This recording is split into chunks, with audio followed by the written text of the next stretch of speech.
ಶ್ರೀ ಗುರುಭ್ಯೋ ನಮಃ. ಶ್ರೀ ಗಣೇಶಾಯ ನಮಃ. ಶ್ರೀ ವಿದ್ಯಾಂ ಜಗತಾಂ ಧಾತ್ರೀಂ ಸರ್ಗಸ್ಥಿತಿ ಲಯೇಶ್ವರೀಂ ನಮಾಮಿ ಲಲಿತಾಂ ನಿತ್ಯಾಂ ಮಹಾತ್ರಿಪುರ ಸುಂದರೀಂ. ಶ್ರೀಮಾತ್ರೇ ನಮಃ. ಶೋಭಾ ದೇಸಾಯಿ ಚಾನಲ್ಗೆ ತಮಗೆಲ್ಲರಿಗೂ ಸ್ವಾಗತ. ಎಲ್ಲರಿಗೂ ನಮಸ್ಕಾರ. ಈ ಹಿಂದಿನ ನನ್ನ ವಿಡಿಯೋದಲ್ಲಿ ಲಲಿತಾ ಸಹಸ್ರನಾಮದ ಫಲಶ್ರುತಿಯನ್ನು ನೋಡಿದ್ವಿ. ಯಾವುದೇ ಕೆಲಸ ಮಾಡಬೇಕಾದ್ರೆ ಕಾರ್ಯಕಾರಣ ಸಂಬಂಧ ಇರುತ್ತೆ. ಈ ಕೆಲಸ ಮಾಡಿದರೆ ಏನಾಗುತ್ತೆ, ಇದರ ಫಲ ಏನು, ಇದನ್ನು ಯಾಕೆ ಮಾಡ್ತಾ ಇದ್ದೀವಿ, ಹಾಗೆ ಕಾರ್ಯಕಾರಣ ಸಂಬಂಧ ಇರುತ್ತೆ. ಆಮೇಲೆ ಯಾವುದೇ ಕೆಲಸ ಮಾಡಬೇಕಾದ್ರೂ ನಾವು ಯಾವ ಪುರುಷಾರ್ಥಕ್ಕಪ್ಪ ಈ ಕೆಲಸ ಮಾಡೋದು ಅಂತ ಯೋಚನೆ ಮಾಡ್ತೀವಿ, ಅಥವಾ ಯಾರನ್ನಾದರೂ ಕೇಳ್ತೀವಿ ಏನಾದರೂ ಮಾಡುವಾಗ. ಸರಿ ಆಯಿತು, ಫಲಶ್ರುತಿ ನೋಡಿದ ಮೇಲೆ ಲಲಿತಾ ಸಹಸ್ರನಾಮ ಓದಬೇಕು ಅಂತ ಆಯಿತು, ಸರಿನಾ? ಆದರೆ ಹಾಗೆ ಡೈರೆಕ್ಟ್ ಲಲಿತಾ ಸಹಸ್ರನಾಮಕ್ಕೆ ಹೋಗೋ ಹಾಗಿಲ್ಲ. ಹಾಗಾದರೆ ಏನು ಮಾಡಬೇಕು? ಫಸ್ಟ್ ನನ್ನ ಚಾನಲ್ ಸಬ್ಸ್ಕ್ರೈಬ್ ಮಾಡಬೇಕು. ಲಲಿತಾ ಸಹಸ್ರನಾಮಕ್ಕಿಂತ ಮುಂಚೆ ಪೂರ್ವ ಪೀಠಿಕೆ ಅಂತ ಇದೆ. ಅದರ ಬಗ್ಗೆ ನಾವು ಪೀಠಿಕೆ ತಿಳ್ಕೊಂಡ್ರೆ ಮೊದಲನೇ ಸಹಸ್ರನಾಮ ಓದೋಕ್ಕಿಂತ ಮುಂಚೆನೇ ಆಗ ನಮಗೆ ಒಂದು ಕ್ಲಾರಿಟಿ, ಸ್ಪಷ್ಟತೆ ಸಿಗುತ್ತೆ ಲಲಿತಾ ಸಹಸ್ರನಾಮಗಳ ಬಗ್ಗೆ. ಹಾಗಾದರೆ ಏನದು? ನಾರದರು ಬಂದು ದೇವೇಂದ್ರನಿಗೆ ಹೇಳ್ತಾರೆ, ರಾಕ್ಷಸರ ಉಪಟಳ ಕಡಿಮೆ ಆಗಬೇಕು ಅಂದರೆ ನೀನು ಒಂದು ಕೆಲಸ ಮಾಡಬೇಕು. ಏನು ಅಂದರೆ ಒಂದು ಯಾಗ ಮಾಡಬೇಕು, ನೀನು ಚಂಡಿ ಯಾಗ ನೀನು ಮಾಡಿದರೆ ಆವಾಗ ನಿಮಗೆಲ್ಲ ಆ ರಾಕ್ಷಸರ ತೊಂದರೆಯಿಂದ ಮುಕ್ತಿ ಸಿಗುತ್ತೆ ಅಂತ ಹೇಳ್ತಾರೆ ನಾರದರು ದೇವೇಂದ್ರನಿಗೆ. ಆಗ ದೇವೇಂದ್ರ ಅವ್ರ ಮಾತು ಕೇಳಿ ಏನು ಮಾಡ್ತಾನೆ, ಸರಿ ಹಾಗಾದರೆ ಅಂಥೇಳಿ ಎಲ್ಲ ದೇವರುಗಳನ್ನು ಸೇರಿಸ್ಕೊಂಡು ಬಂದು ಹಿಮಾಲಯದ ತಪ್ಪಲಿನಲ್ಲಿ ಭಾಗೀರಥಿ ನದಿ ದಂಡೆಯ ಮೇಲೆ ಚಂಡಿ ಯಾಗನ ಮಾಡ್ತಾನೆ. ಆಗ ಅದರಿಂದ ಒಂದು ಚಕ್ರ ಉದ್ಭವ ಆಗುತ್ತೆ. ಆಮೇಲೆ ಪರಾಶಕ್ತಿ ಉದ್ಭವ ಆಗ್ತಾಳೆ. ಆ ಯಜ್ಞಕೊಂಡದಿಂದ ಪರಮ ತೇಜಃಪುಂಜವು ಅನುಪಮವೂ ಆದ ಒಂದು ಚಕ್ರಾಕಾರ ಉದ್ಭವಿಸಿತು. ಆ ಚಕ್ರದ ಮಧ್ಯದಲ್ಲಿ ಸೂರ್ಯನಿಗೆ ಸಮವಾದ ಪ್ರಭೆಯುಳ್ಳವಳು, 1000 ಬೆಳಗ್ಗೆ ಉದಯಿಸ್ತಾ ಇರೋ ಸೂರ್ಯನಂತಹ 1000 ಸೂರ್ಯಗಳ ತೇಜಃಪುಂಜ ಅಂತಹ ಒಬ್ಬ ಪರಾಶಕ್ತಿ ಉದ್ಭವ ಆಗ್ತಾಳೆ. ಬ್ರಹ್ಮ ವಿಷ್ಣು ಶಿವ ಸ್ವರೂಪಳು, ಅತ್ಯಂತ ಸೌಂದರ್ಯವತಿ, ಆನಂದ ಸಾಗರಳು, ಜಪಾಕುಸುಮದ ಕಾಂತಿ ಉಳ್ಳವಳು, ದಾಳಿಂಬೆ ಹೂಬಣ್ಣದ ಸೀರೆ ಹುಟ್ಟಿರುವವಳು, ಸರ್ವಾಭರಣ ಭೂಷಿತಳು, ಶೃಂಗಾರ ರಸಕ್ಕೆ ಆಲಯವಾಗಿರುವವಳು, ಕೃಪಾ ತರಂಗಗಳನ್ನು ಹೊರಹೊಮ್ಮಿಸ್ತಾ ಇರುವವಳು, ಕಟಾಕ್ಷ ವೀಕ್ಷಣವೇ ಚಂದ್ರಿಕೆಯಾಗಿರುವವಳು, ಪಾಶಾಂಕುಶ ಇಕ್ಷು ಕೋದಂಡ ಪಂಚಬಾಣಗಳಿಂದ ಶೋಭಿಸುತ್ತಿರುವ, ಇಕ್ಷು ಅಂತಂದರೆ ಕಬ್ಬಿನ ಅವಳ ಚಿತ್ರದಲ್ಲಿ ಇರುತ್ತಲ್ಲ ಕಬ್ಬು, ಪಂಚಬಾಣಗಳಿಂದ ಶೋಭಿಸ್ತಾ ಇರುವಂತಹ ಶರಗಳುಳ್ಳವಳು, ಬಾಣಗಳುಳ್ಳವಳು ಆದ ಮಹಾದೇವಿ ಅವತರಿಸ್ತಾಳೆ. ಅಗ್ನಿಕೊಂಡ ಸಂಭೂತಳಾದ ದೇವಿಯು ದೇವತೆಗಳ ಪ್ರಾರ್ಥನೆಯ ಪ್ರಕಾರ ಭಂಡಾಸುರನ ನಾಶಕ್ಕೆ ಒಪ್ಕೋತಾಳೆ, ಅವನ್ನ ನಾಶ ಮಾಡ್ತಾಳೆ. ಆಮೇಲೆ ಬ್ರಹ್ಮ ಅವರೆಲ್ಲ ಅವಳಿಗೆ ಈಶ್ವರನನ್ನು ವರಿಸುವಂತೆ ಕೇಳ್ಕೊತಾರೆ. ನೋಡಿ, ಆಗಿನ ಕಾಲದಲ್ಲಿ ಹೆಣ್ಮಕ್ಳಿಗೆ ಸ್ವಾತಂತ್ರ್ಯ ಇತ್ತು. ಈ ಕಡೆ ಯಜ್ಞ ಯಾಗಗಳಲ್ಲೂ ಪಾಲ್ಗೊಳ್ತಿದ್ರು, ಈ ಕಡೆ ಸ್ವಯಂವರ. ಅವರಿಗೆ ಇಷ್ಟ ಮಾಲೆ ಹಿಡ್ಕೊಂಡು ವರಮಾಲೆನ ಅವ್ರಿಗೆ ಇಷ್ಟ ಅವ್ರನ್ನೇ ವರಿಸ್ತಾ ಇದ್ಲು ಅವಳು. ಅವಳ ಇಚ್ಛೆಗೆ ಯಾರೂ ಎದುರಾಡ್ತಿರ್ಲಿಲ್ಲ. ಹಾಗೆ ಈಶ್ವರನ ಮದುವೆ ಆಗ್ತಾಳೆ. ಅವಳು ಈಶ್ವರನನ್ನು ಮದುವೆ ಆಗೋದಕ್ಕೂ ಒಂದು ಕತೆ ಇದೆ. ಏನಂದರೆ ಸ್ಮಶಾನವಾಸಿ, ಮೈ ತುಂಬ ಹಾವು ಹಾಕೊಂಡವನು, ಗಜ ಚರ್ಮಾಂಬರಿ, ಅಲ್ಲದಾಡು ಅಂಥ ಈಶ್ವರನನ್ನು ಏನು ಮದುವೆ ಆಗ್ತೀಯಮ್ಮ, ಏನು ಸುಖವಾಗಿರ್ತೀಯ ನೀನು ಹೇಳು, ಬೇಡ ಅಂತ ಹೇಳ್ತಾರೆ ಎಲ್ಲರೂ. ಇವಳಿಗೋ ಈಶ್ವರನ್ನೇ, ಅವನಿಗೋಸ್ಕರನೇ ಹುಟ್ಟಿದವಳು, ಅವನ್ನೇ ಮದುವೆ ಆಗಬೇಕು ಅಂತ ಅವಳ ಆಸೆ. ಕಡೆಗೆ ಈಶ್ವರ ಅವಳಿಗೆ ಒಂದು ಪ್ಲ್ಯಾನ್ ಹೇಳ್ಕೊಡ್ತಾನೆ. ಏನಂದರೆ, ನಾನು ಒಂದು ಮಗುವಾಗಿ ನಿನ್ನ ತೊಡೆ ಮೇಲೆ ಇರ್ತೀನಿ, ಯಾರು ಈ ಮಗುನ ಎತ್ಕೋತಾರೆ ಅವ್ರನ್ನ ಮದುವೆ ಆಗ್ತೀನಿ ಅಂತ ಹೇಳು ಅಂತ. ಸರಿ, ಹಾಗೆ ಮಾಡಿದಾಗ ಯಾರಿಗೂ ಆ ಮಗುನ ಎತ್ತಕ್ಕಾಗಲ್ಲ. ಕೊನೆಗೆ ಗೊತ್ತಾಗುತ್ತೆ ಇದು ಸಾಮಾನ್ಯ ಮಗು ಅಲ್ಲ, ಏನೋ ಹಿಂದೆ ಪ್ಲ್ಯಾನ್ ಇದೆ ಅಂತ. ಆಗ ಆ ಮಗು ಹೋಗಿ ಈಶ್ವರ ಆಗಿ ಕಡೆಗೆ ಅವಳು ಅವನಿಗೆ ಮಾಲೆ ಹಾಕ್ತಾಳೆ, ಈಶ್ವರನಿಗೆ. ಆಗ ಅವಳಿಗೆ ಮಹಾಕಾಮೇಶ್ವರಿ, ಮಹಾರಾಜ್ಞಿ ಅಂತ ಹೆಸರಾಗುತ್ತೆ. ಆಮೇಲೆ ಮಯಾ ಮತ್ತು ವಿಶ್ವಕರ್ಮ, ದೇವತೆಗಳ ಎಂಜಿನಿಯರ್ ಅಂತ ಹೇಳಬಹುದು, ಕಾರ್ಪೆಂಟರ್ ಅಂತ ಹೇಳಬಹುದು. ಅವರು ಏನು ಮಾಡ್ತಾರೆ, ಅವಳಿಗೆ ಮೇರು ಪರ್ವತದ ಮಧ್ಯ ಶಿಖರದಲ್ಲಿ ದೇವಿಗಾಗಿ ಶ್ರೀಪುರ ಅಂತ ಒಂದು ಪಟ್ಟಣನ ನಿರ್ಮಾಣ ಮಾಡ್ತಾರೆ. ಶ್ರೀಪುರದಲ್ಲಿ ಚಿಂತಾಮಣಿ ಗ್ರಹವೆಂಬ ಅರಮನೆ ಇದೆ. ಇದರ ಮಧ್ಯದಲ್ಲಿ ಬಿಂದು ಪೀಠ ಅಂತ ಪ್ರಸಿದ್ಧವಾದ ದೇವಿಯ ಪೀಠ ಇದೆ. ಆ ಪೀಠದಲ್ಲಿ ಶ್ರೀದೇವಿಯ ಮಂಚರತ್ನವು ವಿರಾಜಿಸ್ತಾ ಇದೆ. ಬ್ರಹ್ಮ, ವಿಷ್ಣು, ಈಶ್ವರ, ಮಹೇಶ್ವರರೇ ಇದರ 4 ಕಾಲುಗಳು. ಕಲ್ಪನೆ ಮಾಡ್ಕೊಳ್ಳಿ, ಸದಾಶಿವನೇ ಈ ಮಂಚದ ಹಲಗೆ. ಇದರ ಮೇಲೆ ಪೂರ್ವ ದಿಗ್ಮುಖವಾಗಿ ಭಗವಂತನಾದ ಕಾಮೇಶ್ವರನು ಕುಳಿತಿದ್ದಾನೆ. ಆ ಕಾಮೇಶ್ವರನ ತೊಡೆಯ ಮೇಲೆ ಸದಾ ಷೋಡಶ ವರ್ಷಳಾದ ಬಾಲ ತ್ರಿಪುರ ಸುಂದರಿ ಶ್ರೀ ಲಲಿತಾಂಬಿಕೆ ಕೂತಿದ್ದಾಳೆ. ಶ್ರೀಚಕ್ರವು ರೇಖಾಕೃತಿಯಿಂದ ಶ್ರೀಪುರವನ್ನು ರೂಪಿಸಿದೆ. ಹಾಗೆ ಮಾಡಿಲ್ಲ ಅವರು. ಆಗಿನ ಕಾಲದ ಎಂಜಿನಿಯರಿಂಗ್ ನೋಡಿ ಏನು ಚೆನ್ನಾಗಿರುತ್ತೆ. ಕೆಲವು ದೇವಾಲಯಗಳಲ್ಲಿ ಪರ್ಟಿಕ್ಯುಲರ್ ಕೆಲವು ದಿನಾನೇ ಸೂರ್ಯನ ಕಿರಣ ಆ ದೇವ್ರ ಮೇಲೆ ಬೀಳೋದು ನಮಗೆಲ್ಲ ಗೊತ್ತಿದೆ. ಕೊಲ್ಹಾಪುರ ಮಹಾಲಕ್ಷ್ಮಿ ದೇವಸ್ಥಾನದಲ್ಲಿ, ಈ ಬೆಂಗಳೂರಲ್ಲಿ ಒಂದು ಶಿವ ದೇವಾಲಯದಲ್ಲಿ ಆ ಥರ ಬೀಳೋದು ಎಲ್ಲರಿಗೂ ಗೊತ್ತಿದೆ ಅಲ್ವಾ. ಶ್ರೀ ದೇವಿಯ ಅನುಗ್ರಹವನ್ನು ಪಡ್ಕೋಬೇಕಾದ್ರೆ ವಶಿನ್ಯಾದಿ ವಾಗ್ದೇವಿಯರಿಂದ ರಚಿತವಾದಂತಹ ಲಲಿತಾ ಸಹಸ್ರನಾಮವನ್ನು ಪಠಿಸಬೇಕು. ಅವಳ ಮನೆಯಾದಂತಹ ಶ್ರೀಚಕ್ರವನ್ನು ಅರ್ಚಿಸಬೇಕು. ಪಂಚದಶಿ ಮಂತ್ರವನ್ನು ಜಪಿಸಬೇಕು ಅಂತ ಪೂರ್ವಪೀಠಿಕೆಯಲ್ಲಿ ಹೇಳಿದೆ. ಕೃಷ್ಣ ಅವತಾರ, ರಾಮ ಅವತಾರ, ದಶಾವತಾರ ಅಂತೆಲ್ಲ ಹೇಳ್ತೀವಿ. ದಶಾವತಾರಗಳು ದೇವಿಯ 10 ಬೆರಳುಗಳಿಂದ ಉದ್ಭವವಾಗಿದೆ ಅಂತ ಹೇಳ್ತಾರೆ. ಪರಬ್ರಹ್ಮ ತತ್ವ ಮನುಷ್ಯ ಲೋಕದಲ್ಲಿ ಧರ್ಮ ಸಂರಕ್ಷಣೆಗೆ ಬಂದಾಗ, ಶಿಷ್ಟರ ಉದ್ಧಾರಕ್ಕಾಗಿ ಬಂದಾಗ ಅದಕ್ಕೆ ಅವತಾರ ಅಂತ ಹೆಸರು. ಲಲಿತಾ ಸಹಸ್ರನಾಮದಲ್ಲಿ ಅದನ್ನು ರಚಿಸಿದಂತಹ ವಶಿನ್ಯಾದಿ ವಾಗ್ದೇವಿಯರು ಮಹಾಸುಂದರಿಯಾದ ಕಾಮೇಶ್ವರಿಯ ರೂಪಶ್ರೀಯನ್ನು ನಮ್ಮ ಮನಸ್ಸಿನ ಮೇಲೆ ಅಚ್ಚೊತ್ತುತ್ತಾರೆ. ಅವಳು ಮಹಾಮಾತೆ, ಮಹಾರಾಜ್ಞಿ ಮತ್ತು ಸಿಂಹಾಸನೇಶ್ವರಿ. ಉದಯಿಸುತ್ತಿರುವ ಸೂರ್ಯನಂತೆ ನಸು ಕೆಂಪು ಬಣ್ಣವುಳ್ಳವಳು. ಅವಳ ವಸ್ತ್ರಾಭರಣವೆಲ್ಲವೂ ಅರುಣಾರುಣವಾಗಿವೆ. ಮನೋಹರವಾದ ಕಬ್ಬಿನ ಬಿಲ್ಲು, ಕ್ರೋಧ ರೂಪವಾದ ಅಂಕುಶ ಮತ್ತು ಪಂಚತನ್ಮಾತ್ರ ಬಾಣಗಳು ಅವಳ ಅಸ್ತ್ರಗಳು. ಚಂಪಕ, ಅಶೋಕ, ಪುನ್ನಾಗ ಮೊದಲಾದ ಪುಷ್ಪಗಳಿಂದ ಈ ಲಾವಣ್ಯ ಶೈವದಿಯ ಕೇಶಪಾಶವು ಅಲಂಕೃತವಾಗಿದೆ.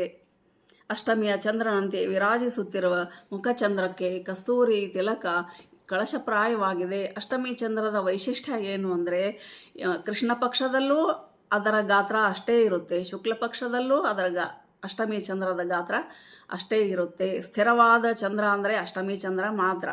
ಇನ್ನೆಲ್ಲವೂ ಏರಿಕೆಯಲ್ಲಾದರೂ ಇರ್ತವೆ, ಇಳಿಕೆಯಲ್ಲಾದರೂ ಇರ್ತವೆ. ಅದೇ ಅಷ್ಟಮಿ ಚಂದ್ರನ ವೈಶಿಷ್ಟ್ಯ. ಅದನ್ನೇ ಶಿವ ಮತ್ತು ಶಿವೆ ಲಲಿತಾ ಪರಮೇಶ್ವರಿ ಧರಿಸ್ತಾರೆ. ತನ್ನ ಮುಖಶ್ರೀ ಎನ್ನುವ ಜಲಪ್ರವಾಹದಲ್ಲಿ ಅವಳ ಕಣ್ಣುಗಳು ಮೀನುಗಳಂತೆ ಚಲಿಸ್ತಿರ್ತವೆ. ಅರಳಿದ ಚಂಪಕದಂತಿರುವ ದೇವಿಯ ಮೂಗಿನ ಆಭರಣವು ನಕ್ಷತ್ರಗಳ ಕಾಂತಿಯನ್ನು ಕೂಡ ತಿರಸ್ಕರಿಸ್ತದೆ. ನಕ್ಷತ್ರಗಳಿಗಿಂತ ಮಿಂಚುತ್ತಾ ಇದೆ ಅವಳ ಮೂಗಿನ ಆಭರಣ. ದೇವಿಯ ಸಲ್ಲಾಪ ಮಾಧುರ್ಯವು ಸರಸ್ವತಿಯ ಕಚ್ಚಪಿ ವೀಣೆಯನ್ನು ಮೀರಿದೆ. ಅವಳು ಶಾಸ್ತ್ರದ ಸಾರಳು. ಎಲ್ಲ ಶಾಸ್ತ್ರಗಳು ಒಂದುಗೂಡಿಯೇ ಲಲಿತಾ ಪರಮೇಶ್ವರಿ ಆಗಿದ್ದು. ಛಂದಸ್ಸಿನ ಸಾರಳು, ಚೈತನ್ಯ ಕುಸುಮಪ್ರಿಯಳು, ತತ್ವಮಯಿ, ತತ್ವಾರ್ಥ ಸ್ವರೂಪಿಣಿ, ಜನ್ಮ ಮೃತ್ಯು ಜರಾ ರೋಗಗಳಿಂದ ತಪ್ತರಾದವರಿಗೆ ವಿಶ್ರಾಂತಿಯನ್ನು ಕೊಡುವವಳು. ಲಲಿತಾ ಸಹಸ್ರನಾಮದ ಮಹತ್ವ ಗೊತ್ತಾಗಬೇಕಾದ್ರೆ ಅದರ ಉಪಾಸಕ, ಸಾಧಕ, ಅವರ ತಪಸ್ಸು, ಶ್ರದ್ಧೆ ಅವು ಮುಖ್ಯ ಆಗಿರ್ತವೆ. ಲಲಿತಾ ಸಹಸ್ರನಾಮದಲ್ಲಿ ನಾನಾ ವಿಧವಾದ ಮಂತ್ರ ಭಾವನೆಗಳು, ತಂತ್ರ ಭಾವನೆಗಳು, ತಾತ್ವಿಕ ಭಾವನೆಗಳನ್ನು, ವೈದಿಕ ಪೌರಾಣಿಕ ಭಾವನೆಗಳನ್ನು ಎಲ್ಲವನ್ನೂ ಸುಸಂಗತವಾಗಿ ಒಟ್ಟುಗೂಡಿಸಿ ದೇವಿ ತತ್ವವನ್ನು ಪೂರ್ಣವಾಗಿಯೂ ರಸಭರಿತವಾಗಿಯೂ ನಮಗೆ ಒದಗಿಸಿಕೊಟ್ಟಿದ್ದಾರೆ ರಚನೆಕಾರರು. ಈ ದೃಷ್ಟಿಯಿಂದ ದೇವಿಯು ವನ್ಯಜೀವಿಗಳ ಪ್ರಿಯ ದೇವತೆ, ಬನಶಂಕರಿ. ಅದರಂತೆಯೇ ತಾನು ಕಾನನಗಳಲ್ಲಿ, ಪರ್ವತಗಳ ತಪ್ಪಲುಗಳಲ್ಲಿ, ಮರುಭೂಮಿಗಳಲ್ಲಿ ಅಲ್ಲಿನ ನಿವಾಸಿಗಳನ್ನು ರಕ್ಷಿಸ್ತಾ ವನ್ಯಾಹಾರ ಪ್ರಿಯಳಾಗಿ ಸಂಚರಿಸ್ತಾಳೆ. ಅವಳು ವಿಂಧ್ಯಾಚಲ ನಿವಾಸಿನಿ, ಕಾದಂಬರಿ ಪ್ರಿಯ, ವಾರುಣಿ ಮದವಿವ್ವಲ, ಕಾಂತಾರ ವಾಸಿನಿ. ಶಾಕ್ತತಂತ್ರಗಳು ಈಶ್ವರಿಯ ಸ್ವರೂಪವನ್ನು ಮತ್ತು ಉಪಾಸನೆಯನ್ನು ಪ್ರತಿಪಾದಿಸಲು ಉತ್ಪನ್ನ ಆಗಿವೆ. ಪರಶಿವನು ಪರಾಶಕ್ತಿಯು ಏಕಸ್ವರೂಪರಾಗಿದ್ದು ಅವರಿಬ್ಬರಲ್ಲಿ ಯಾವ ಭೇದವೂ ಇಲ್ಲ. ಈಶ್ವರಾರ್ಧ ಶರೀರಿಣಿ. ಜಗತ್ಕಾರಣರಾದ ಶಿವಶಕ್ತಿಯರಿಂದ ಹೊರಹೊಮ್ಮುವ ಜಗತ್ತಿನ ಪರಿಣಾಮವನ್ನು ವಿವರಿಸುವಾಗ ತಂತ್ರಗಳು 36 ತತ್ವಗಳನ್ನು ಅಂಗೀಕರಿಸಿವೆ. ಇವುಗಳಲ್ಲಿ ಶಿವ, ಶಕ್ತಿ, ನಾದ, ಬಿಂದು, ಶುದ್ಧ ವಿದ್ಯೆ ಎಂಬ 5 ಶುದ್ಧ ತತ್ವಗಳು ಮುಖ್ಯ. ಶಿವನು ಪ್ರಕಾಶ ಸ್ವರೂಪನು ಎಂದರೆ ಶುದ್ಧ ಜ್ಞಾನ ಸ್ವರೂಪನು. ಶಕ್ತಿಯು ವಿಮರ್ಶಾರೂಪಳು.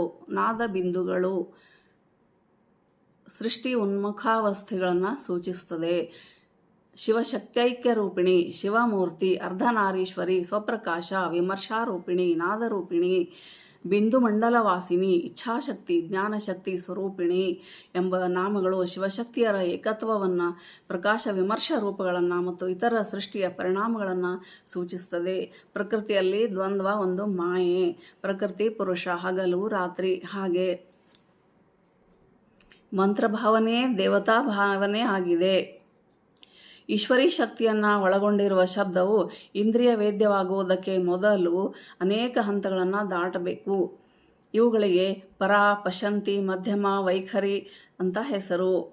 15 ಮಾತೃಕೆಗಳಿಂದ ಉತ್ಪನ್ನವಾಗಿರುವ ಪಂಚದಶಾಕ್ಷರಿ ಮಂತ್ರವು ಶ್ರೀಚಕ್ರ, ಸಹಸ್ರನಾಮಗಳಂತೆ ಲಲಿತೋಪಾಸನೆಗೆ ಮುಖ್ಯ ಅಂಗವಾಗಿದೆ. ಈ ಮಂತ್ರಕ್ಕೆ ವಾಗ್ಭವಕೂಟ, ಶಕ್ತಿಕೂಟ, ಕಾಮರಾಜಕೂಟ ಎಂಬ 3 ಭಾಗಗಳಿವೆ. ಪಂಚದಶಾಕ್ಷರಿ ಮಂತ್ರಕ್ಕೆ ಅತಿರಹಸ್ಯವಾದ 4ನೆಯ ಪಾದ ಇದೆ. ಅದನ್ನು ಸೇರಿಸಿದರೆ ಷೋಡಶಾಕ್ಷರಿ ಮಂತ್ರ ಆಗುತ್ತೆ. ಸಹಸ್ರನಾಮವು ದೇವಿಯ ಮಂತ್ರ ಸ್ವರೂಪವನ್ನು ಮಾತೃಕಾವರ್ಣ ರೂಪಿಣಿ, ಪರ, ಪಶಂತಿ, ಮಧ್ಯಮ, ವೈಖರಿ ರೂಪ, ಶ್ರೀಮದ್ ವಾಗ್ಭವ ಕೂಟೈಕ ಸ್ವರೂಪ, ಮುಖಪಂಕಜ, ಕಂಠಾದ ಕಟಿಪರ್ಯಂತ, ಮಧ್ಯಕೂಟಸ್ಥ ರೂಪಿಣಿ, ಶಕ್ತಿ ಕೂಟೈಕ ತಾಪನ್ನ ಕಟ್ಟೆದೋ ಭಾಗಧಾರಿಣಿ, ಶ್ರೀ ಷೋಡಶಾಕ್ಷರಿ ವಿದ್ಯಾ ಎಂಬ ನಾಮಗಳಿಂದ ವಿವರಿಸಿದೆ. ಭೂತ ಭೌತಿಕ ವಸ್ತುಗಳಲ್ಲಿಯೂ ಮಾತೃಕೆಗಳಲ್ಲಿಯೂ ಶಕ್ತಿಯು ಅಂತರ್ಗತವಾಗಿದ್ದು ಜಗದ್ವ್ಯಾಪಾರವನ್ನು ನಡೆಸುವಂತೆ ಮನುಷ್ಯ ಶರೀರದಲ್ಲಿಯೂ ವ್ಯಾಪಿಸಿದ ಮನುಷ್ಯರಲ್ಲಿ ಅಂತರ್ಗತವಾಗಿರುವ ಶಕ್ತಿಯನ್ನು ಎಚ್ಚರಗೊಳಿಸುವುದೇ ಶಾಕ್ತ ತಂತ್ರಗಳ ಒಂದು ಮುಖ್ಯವಾದ ಸಾಧನೆ. ಇದು ತುಂಬ ಮುಖ್ಯ. ಇದನ್ನು ನಾವು ತಿಳ್ಕೋಬೇಕು. ಮೂಲಾಧಾರದಲ್ಲಿ ಸರ್ಪದಂತೆ ಸುತ್ತಿಕೊಂಡು ಸುಪ್ತವಾಗಿರುವ ಕುಂಡಲಿನಿ ಶಕ್ತಿಯನ್ನು ಮೇಲಿರುವ ಚಕ್ರಗಳ ಮೂಲಕ ಸ್ವಾಧಿಷ್ಠಾನ, ಮಣಿಪುರ, ಅನಾಹತ, ವಿಶುದ್ಧ, ಆಜ್ಞಾ, ಸಹಸ್ರಾರ ಹೀಗೆ ಸಹಸ್ರಾರಕ್ಕೆ ಸೇರಿಸಿ ಅಲ್ಲಿ ಪರಶಿವನೊಂದಿಗೆ ಐಕ್ಯವನ್ನು ಹೊಂದುವುದೇ ಈ ಕುಂಡಲಿನಿ ಯೋಗದ ಪರಮೋದ್ದೇಶ. ಈ ಚಕ್ರಗಳನ್ನ ನೋಡ್ಲಿಕ್ಕಾಗಲಿ ತೋರಿಸ್ಲಿಕ್ಕಾಗಲಿ ಬರೋದಿಲ್ಲ. ಇವು ಅಭೌತಿಕ ಕೇಂದ್ರಗಳು, ಕೇವಲ ಅನುಭವದಿಂದ ತಿಳಿಬೇಕು. ಇವುಗಳಿಗೆ ಪದ್ಮಗಳು ಅಂತ ಹೆಸರು. ಇವು ಮುಖ್ಯವಾಗಿ 6: ಮೂಲಾಧಾರ, ಸ್ವಾಧಿಷ್ಠಾನ, ಮಣಿಪುರ, ಅನಾಹತ, ವಿಶುದ್ಧ ಮತ್ತು ಆಜ್ಞಾ. ಈ 6 ಚಕ್ರಗಳು ಪುನಃ 3 ಭಾಗಗಳಾಗಿ ವಿಂಗಡಿಸಲ್ಪಟ್ಟಿವೆ. ಬೆನ್ನು ಮೂಳೆಯ ಕೊನೆಯಲ್ಲಿರುವ ಮೂಲಾಧಾರ, ಅದರ ಮೇಲ್ಭಾಗದಲ್ಲಿ ಸ್ವಾಧಿಷ್ಠಾನ, ಮಧ್ಯೆ ಇರುವ ಪ್ರದೇಶ ಅಗ್ನಿಖಂಡ, ಇವೆರಡರ ಮಧ್ಯೆ ಇರುವ ಪ್ರದೇಶ ಅಗ್ನಿಖಂಡ. ಪಂಚಭೂತಗಳು ಇದರಲ್ಲಿ ಅಡಗಿದಾವೆ. ಇದರ ಮೇಲಿರೋದು ಬ್ರಹ್ಮಗ್ರಂಥಿ. ನಾಭಿಯ ಸಮೀಪದಲ್ಲಿ ಇರುವ ಮಣಿಪುರಕ್ಕೂ ಹೃದಯ ಸಮೀಪದಲ್ಲಿರುವ ಅನಾಹತಕ್ಕೂ ನಡುವೆ ಇರುವ ಪ್ರದೇಶ ಸೂರ್ಯಖಂಡ. ನೋಡಿ ಎಷ್ಟೆಲ್ಲ ಇದೆ ನಮ್ಮೊಳಗೆ. ಕಣ್ಣು ದೇವರು ಹೊರಗೆ ಕೊಟ್ಟಿದ್ದಾನೆ, ಹೊರಗಿಂದ ಮಾತ್ರ ನಮಗೆ ಕಾಣುತ್ತೆ. Know your self. ಎಂಥ ಇನ್ನರ್ ಎಂಜಿನಿಯರಿಂಗ್ ಅಲ್ವಾ. ಇದರ ಮೇಲಿರುವುದು ವಿಷ್ಣು ಗ್ರಂಥಿ. ಕಂಠದ ಸಮೀಪದಲ್ಲಿರುವ ವಿಶುದ್ಧ ಚಕ್ರಕ್ಕೂ ಭ್ರೂಮಧ್ಯದಲ್ಲಿರುವ ಅಂದರೆ ಹುಬ್ಬುಗಳ ಮಧ್ಯೆ ಇರುವಂತಹ ಆಜ್ಞಾಚಕ್ರಕ್ಕೂ ನಡುವೆ ಇರುವ ಪ್ರದೇಶ ಚಂದ್ರಖಂಡ. ಇದರ ಮೇಲಿರೋದು ರುದ್ರಗ್ರಂಥಿ. ರುದ್ರಗ್ರಂಥಿ ವಿಭೇದಿನ್ಯ ಅಂತ ಬರುತ್ತಲ್ಲ ಸಹಸ್ರನಾಮದಲ್ಲಿ. ಈ ಷಟ್ಚಕ್ರಗಳ ಮೇಲಿರುವ ಶಿರಸ್ನಲ್ಲಿ ಸಹಸ್ರಾರ ಇದೆ. ಇದೇ ಶಿವಶಕ್ತಿಯರ ಸ್ಥಾನ. ತಲೆ ಮೇಲೆ ಶಿರಸ್ಸು. ಮೊದಲೆಲ್ಲ ಹೆಣ್ಮಕ್ಳು ಉದ್ದ ಜಡೆ ಬಿಟ್ಕೊಂಡಿರ್ತಿದ್ರು. ಈಗಲೂ ಚೈನಾದವ್ರನ್ನ ನೋಡಿ, ಚೈನಿಯರು ಉದ್ದ ಜಡೆ ಹಾಕ್ಕೊಂಡಿರ್ತಾರೆ. ಗಂಡಸರು ಕೂಡ ತುಂಬ ಸ್ಟ್ರಾಂಗ್ ಇರ್ತಾರೆ ಅವರು. ಜಾಕಿ ಚಾನ್ ಫಿಲಮ್ ಫ್ಯಾನ್ಸ್ ಎಷ್ಟು ಮಂದಿ. ಮಾರ್ಷಲ್ ಆರ್ಟು ಅವ್ರದ್ದು ತುಂಬ ವಿಶಿಷ್ಟ. ನಮ್ಮಲ್ಲಿ ಉದ್ದ ಜಡೆ ಹೆಣ್ಮಕ್ಳು ಬಿಟ್ಟಾಗ ಏನಾಗ್ತಿತ್ತು, ಸಹಸ್ರಾರದಿಂದ ಮೂಲಾಧಾರದವರೆಗೆ ತಂತಾನೇ ಮಸಾಜ್ ಆಗ್ತಿತ್ತು, ಆ್ಯಕ್ಟಿವೇಟ್ ಆಗ್ತಿದ್ವು ಚಕ್ರಗಳೆಲ್ಲ. ಇವಾಗ ಕೂದಲು ಭಾರನೂ ತಡ್ಕೊಳಕ್ಕಾಗಲ್ಲ ಹೆಣ್ಮಕ್ಳಿಗೆ. ತುಂಬ ಭಾರದ ಹೂಗಳನ್ನು ಹಾಕೊಳ್ಳೋಕ್ಕಾಗಲ್ಲ, ಅಷ್ಟು ನಾಜೂಕಾಗಿದ್ದಾರೆ. ಕುಂಡಲಿನಿ ಶಕ್ತಿ ಬ್ರಹ್ಮ ಗ್ರಂಥಿಯನ್ನು ಭೇದಿಸಿಕೊಂಡು ಮಣಿಪುರಕ್ಕೆ ಹೋಗಿ ಅಲ್ಲಿಂದ ವಿಷ್ಣು ಗ್ರಂಥಿಯನ್ನು ಭೇದಿಸಿಕೊಂಡು ಆಜ್ಞಾಚಕ್ರವನ್ನು ಸೇರಿ ಅನಂತರ ರುದ್ರ ಗ್ರಂಥಿಯನ್ನು ಭೇದಿಸಿಕೊಂಡು ಸಹಸ್ರಾರ ಪದ್ಮವನ್ನು ಸೇರಿ ಅಮೃತವನ್ನು ಸುರಿಸ್ತಾಳೆ. ಷಟ್ಚಕ್ರಗಳ 3 ಖಂಡಗಳಿಗೂ ಪಂಚದಶಾಕ್ಷರಿ ಮಂತ್ರದ 3 ಕೂಟಗಳಿಗೂ ಪರಸ್ಪರ ಸಾಮ್ಯ ಇದೆ. ಲಲಿತಾ ಸಹಸ್ರನಾಮಕಾರರು ಈ ಗ್ರಂಥಿಗಳಿಗೂ ಚಕ್ರಗಳಿಗೂ ಕೆಲವು ನಾಮಗಳನ್ನು ಹೇಳಿರುತ್ತಾರೆ. ಮೂಲಾಧಾರೈಕ ನಿಲಯ, ಬ್ರಹ್ಮಗ್ರಂಥಿ ವಿಭೇದಿನಿ, ಮಣಿಪುರಾಂತರುದಿತ, ವಿಷ್ಣು ಗ್ರಂಥಿ ವಿಭೇದಿನಿ, ಆಜ್ಞಾಚಕ್ರಾಂತರಾಲಸ್ಥ, ರುದ್ರಗ್ರಂಥಿ ವಿಭೇದಿನಿ, ಸಹಸ್ರಾರಾಂಬುಜಾರೂಢ ಇವೇ ಮೊದಲಾದವು. ನೋಡಿ ಎಷ್ಟೆಲ್ಲ ಏನೆಲ್ಲ ಇದೆ. ದೇವತಾ ವಿಗ್ರಹಗಳು, ಮಂತ್ರಗಳು, ವಿವಿಧ ಆಧ್ಯಾತ್ಮಿಕ ಶಕ್ತಿಗಳ ಸಂಜ್ಞೆ ಆಗಿರುವಂಗೆ ಕೆಲವು ರೇಖಾಕೃತಿಗಳು ಈ ಶಕ್ತಿಗಳ ಸಂಕೇತ ಆಗಿದ್ದಾವೆ.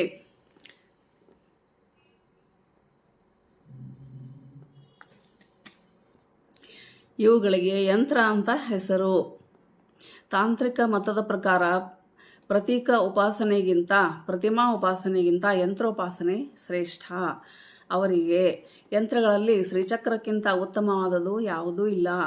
ಶ್ರೀಚಕ್ರಕ್ಕೂ ಮಹೇಶ್ವರನಿಗೂ ಭೇದವೇ ಇಲ್ಲ. ಶ್ರೀಚಕ್ರವು ಶಿವಶಕ್ತಿಯರ ಸಂಕೇತ ಮಾತ್ರ ಅಲ್ಲದೆ ಇಡೀ ಬ್ರಹ್ಮಾಂಡ ಪಿಂಡಾಂಡಗಳ ಮತ್ತು ವರ್ಣಮಾಲೆಯ ಸಂಜ್ಞೆ ಸಂಕೇತ ಆಗಿದೆ. ಶ್ರೀಚಕ್ರವು ತ್ರಿಕೋಣಗಳಿಂದ ಪರಸ್ಪರವಾಗಿ ಸೇರಿಕೊಂಡಿರುವ ರೇಖಾಕೃತಿ. ಇದು ಮಧ್ಯದಲ್ಲಿ ಬಿಂದುವಿರುವ ವೃತ್ತದಿಂದ ಕೂಡಿದ್ದಾಗಿದೆ. ಈ ವೃತ್ತದಲ್ಲಿ ಕೆಳಗಡೆ ತುದಿಯುಳ್ಳ 5 ತ್ರಿಕೋಣಗಳು ಮತ್ತು ಮೇಲುಗಡೆ ತುದಿಯುಳ್ಳ 4 ತ್ರಿಕೋಣಗಳು ಇವೆ. ಶಕ್ತಿ ಸೂಚಕವಾದ 5 ತ್ರಿಕೋಣಗಳು, ಶಿವ ಯುವತಿಯರೆಂದು ಶಿವ ಸೂಚಕವಾದ 4 ತ್ರಿಕೋಣಗಳು ಶ್ರೀಕಂಠರೆಂದು ಪ್ರಸಿದ್ಧ ಆಗಿವೆ. ಈ 9 ತ್ರಿಕೋಣಗಳನ್ನು ಒಳಗೊಂಡಿರುವ ವೃತ್ತವು ಪುನಃ ಪದ್ಮಗಳೆಂದು ಹೇಳಲ್ಪಡುವ ಸಮಾನ ಕೇಂದ್ರವುಳ್ಳ 2 ವೃತ್ತಗಳಿಂದ ಆವರಿಸಲ್ಪಟ್ಟಿದೆ. ಮೊದಲನೆಯ ವೃತ್ತವು ಅಷ್ಟದಳ ಪದ್ಮ, ಎರಡನೆಯ ವೃತ್ತವು ಷೋಡಶದಳ ಪದ್ಮ. ಅಂದರೆ ಮೊದಲನೆಯದು 8, ಆಮೇಲಿಂದು 16. ಈ ಷೋಡಶದಳ ಪದ್ಮವು ಪುನಃ 4 ಆವರಣ ರೇಖೆಗಳಿಂದ ಸುತ್ತಲ್ಪಟ್ಟಿದೆ. ಕೊನೆಗೆ ಈ ಆಕೃತಿಯು 3 ರೇಖೆಗಳುಳ್ಳ ಚಚ್ಚೌಕದಿಂದ ಆವರಿಸಲ್ಪಟ್ಟಿದೆ. ಈ ರೀತಿಯಲ್ಲಿ ಉಂಟಾದ ಶ್ರೀಚಕ್ರಕ್ಕೆ ಚಕ್ರಗಳೆಂದು ಹೇಳಲ್ಪಡುವ 9 ಭಾಗಗಳಿವೆ. ಲಯಕ್ರಮದ ಪ್ರಕಾರ ಅಂದರೆ ಹೊರಗಿನಿಂದ ಒಳಗೆ ಹೋದರೆ ಹೀಗಿದೆ. 3 ರೇಖೆಗಳುಳ್ಳ ಸಮಚತುಷ್ಕೋಣ 1, 2, 3 ವೃತ್ತಗಳು, 3, 16 ದಳಗಳ ಪದ್ಮ, 4, 8 ದಳಗಳ ಪದ್ಮ, 5, 14 ತ್ರಿಕೋಣಗಳಿರುವಂತಹ ಚಕ್ರ ಚತುರ್ದಶಾರ, 6, 10 ತ್ರಿಕೋಣಗಳಿರುವ 2 ಚಕ್ರಗಳುಳ್ಳ ದಶರಾಯುಗ್ಮ, 7, 8 ತ್ರಿಕೋಣಗಳಿರುವ ಚಕ್ರ ಅಷ್ಟಕೋನ, 8 ತ್ರಿಕೋನ, 9 ಬಿಂದು. ಇದಕ್ಕೆ ನವಾವರಣ ಎಂದು ಹೆಸರು.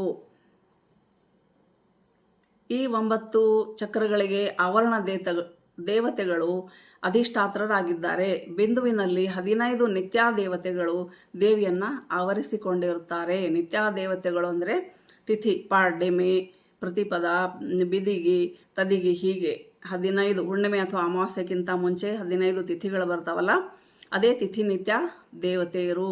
ಸರ್ವಾನಂದ ಎನಿಸಿದ ಮಧ್ಯಬಿಂದು ಲಲಿತಾಂಬೆಯಾದ ಕಾಮೇಶ್ವರಿಯರ ಸಂಕೇತ ಆಗಿದೆ. ಈ ರೀತಿ ಶ್ರೀಚಕ್ರವು ತಂತ್ರಶಾಸ್ತ್ರದ ಸಮಸ್ತತ್ವಗಳ ಪ್ರತೀಕ ಆಗಿದೆ. ಶ್ರೀಚಕ್ರರಾಜನಿಲಯ ಸಹಸ್ರನಾಮದಲ್ಲಿ ಬರುತ್ತಲ್ವ, ಶ್ರೀಚಕ್ರರಾಜನಿಲಯ, ಶ್ರೀ ಚಕ್ರರಾಜ ನಿಕೇತನ, ತ್ರಿಕೋಣಗ, ತ್ರಿಕೋಣಾಂತರ ದೀಪಿಕಾ ಎಂಬ ನಾಮಗಳಿಂದ ಸಹಸ್ರನಾಮ ಶ್ರೀಚಕ್ರ ಸ್ಥಳವಾದ ಭಗವತಿಯನ್ನು ಸೂಚಿಸುತ್ತದೆ.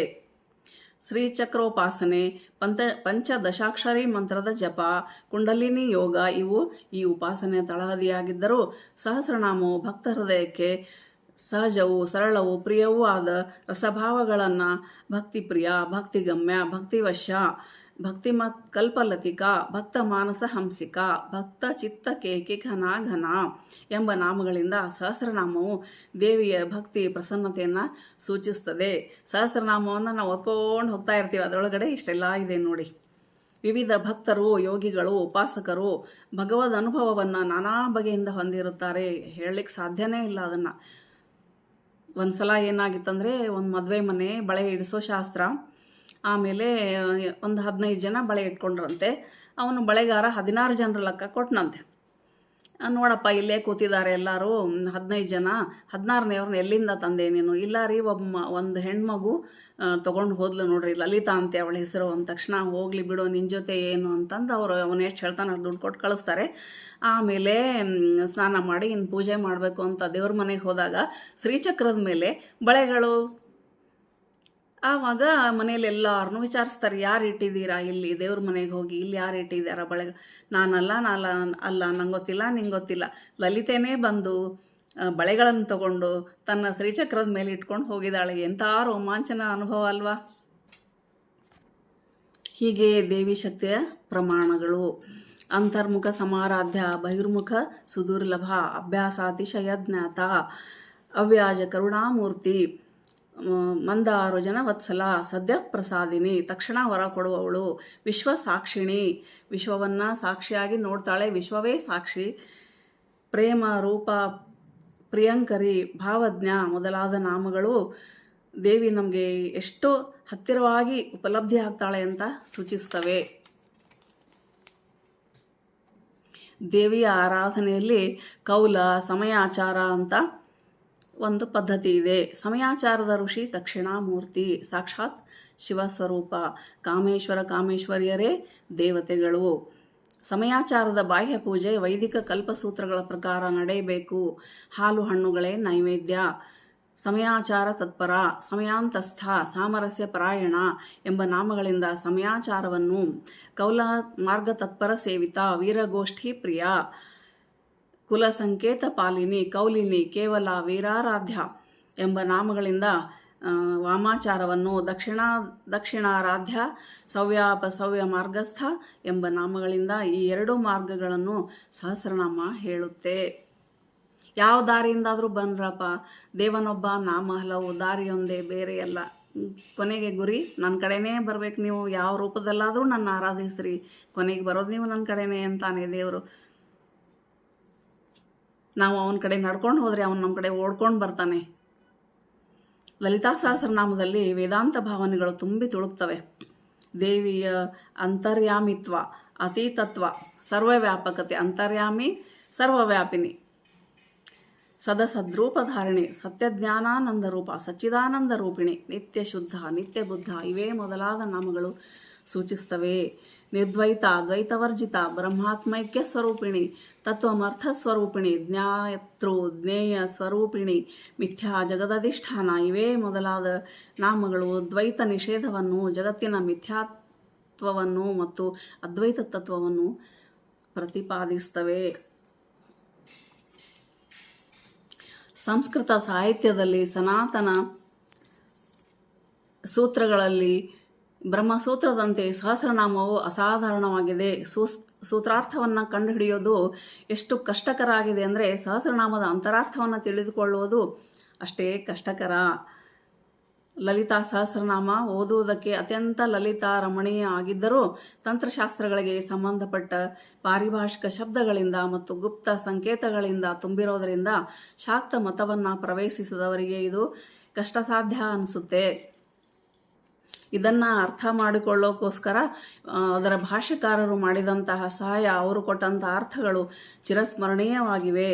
ಸಕಲ ಸನ್ಮಂಗಳಾನಿ ಭವಂತು, ಲೋಕಾ ಸಮಸ್ತ ಸುಖಿನೋ ಭವಂತು, ಶ್ರೀ ಲಲಿತಾ ತ್ರಿಪುರ ಸುಂದರಿ ದೇವತಾ ಪ್ರೀತೋ ಭವತು. ಮುಂದಿನ ವಿಡಿಯೋಗಳಲ್ಲಿ ಒಂದೊಂದೇ ನಾಮದ ಅರ್ಥವನ್ನು ನೋಡೋಣ. ಸಹಸ್ರನಾಮಕ್ಕಿಂತ ಮೊದಲು ಎಷ್ಟೆಲ್ಲ ಇದೆ ನೋಡಿ. ಡೈರೆಕ್ಟಾಗಿ ಹೋಗೋಕ್ಕಾಗತ್ತಾ ಸಹಸ್ರನಾಮದ ಅರ್ಥಕ್ಕೆ? ಇದನ್ನೆಲ್ಲ ತಿಳ್ಕೊಂಡ್ಮೇಲೆ ಸಹಸ್ರನಾಮ ಓದಿದರೆ ಆವಾಗ ನಮಗೆ ಚೆನ್ನಾಗಿ ಅರ್ಥ ಆಗುತ್ತೆ. ನನ್ನ ವಿಡಿಯೋ ಚಾನಲ್ಗೆ ಸಬ್ಸ್ಕ್ರೈಬ್ ಮಾಡ್ತೀರಾ ತಾನೇ?